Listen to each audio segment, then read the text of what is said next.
Hey guys, how are you doing? Surprisingly, I am actually early to a chapter of Berserk instead of being late. Chapter 350 has been translated as of a few hours ago.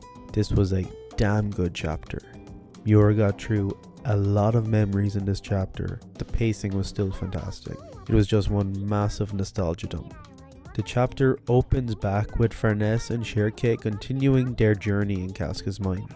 They find another memory, and this time it is of Casca's and Guts' first encounter, after the castle siege where young Guts defeated Bezuzo.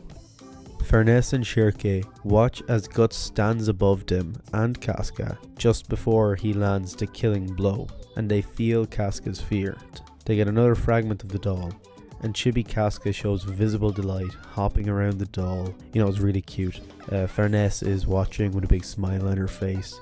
I think she feels a lot of maternal instinct for this small little chibi Casca because of her relationship with real life Casca. They confirm their theory that these memories are the key to helping Casca.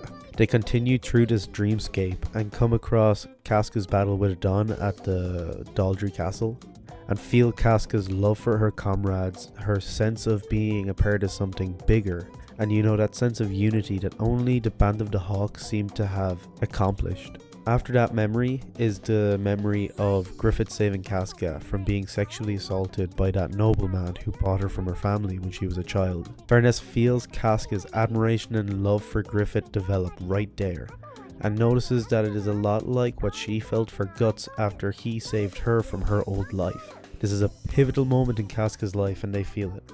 The dreamscape is getting much more hostile now though. We see creatures that have literally taken root in Casca's mind. They are way more dangerous than they were at the beginning. Next, they come across the ballroom scene from Casca's point of view. When we were originally reading this years ago, it was from Guts' view from outside on the balcony. But this time we see it from Casca looking out from the inside. Farnese feels the fear and panic Casca felt when Griffith faked his own death. Now, an interesting thing to note here.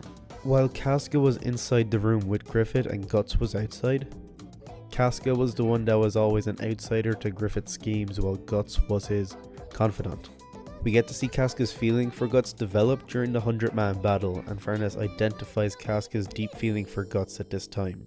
When it comes to the battle on the snowy hill between Guts and Griffith, she is powerless to help either man.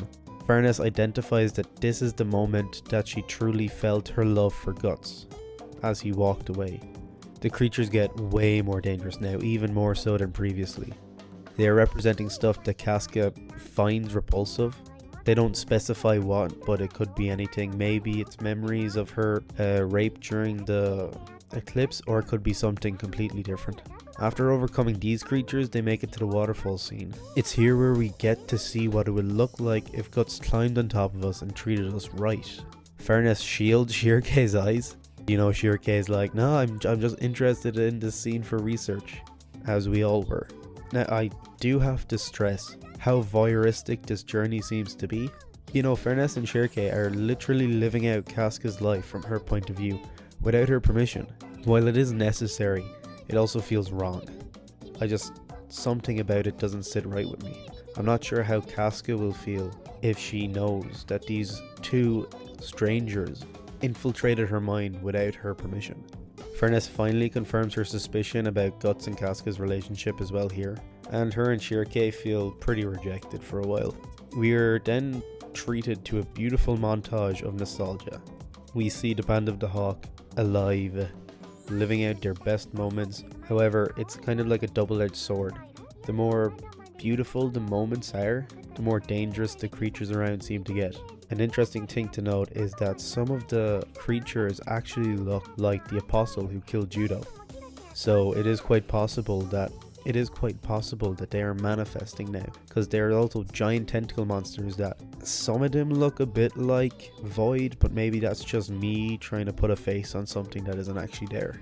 The gang persevere and have the doll close to completion at this point. All that remains is the left breast, the stomach, and the head. The stomach most likely is her child that was stolen from her by Femto. It was his demonic presence inside her that forced this miscarriage of a demon baby out of her.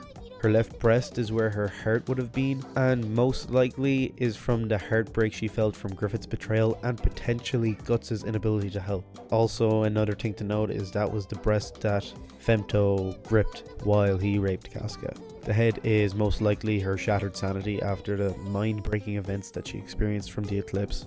She was always extremely strong-willed, but when she broke hard and shattered. They approached the mountain with the black sun, which clearly represents the events leading up to and the events of the eclipse. It's at this point that Chibi Casca manages to get their attention. She actually speaks, showing she is genuinely benefiting from their work, that she's regaining sanity. She announces that there is someone she wants to see. Now, the identity of this person is kept vague. Farnese and Shirka seem to believe it's Guts. We know it could very well be someone else. We know what events took place on that mountain, so we know that it could very well be Griffith or even Femto that she's going to see. That was the man who broke her mind and her world. He destroyed everything she was and left her the way she is now. It would make sense that the only way to fix her is to confront the being that left her the way she is now. That was a big chapter. Now all we have to do is wait for next month and we'll hopefully figure out who this mysterious figure is. I am really excited. This is one of, if not the biggest events in Berserk since the eclipse. You know, I'm happy to be along for the journey with you guys, and I appreciate you guys listening to me. So yeah, thanks for watching, and I'll talk to you soon.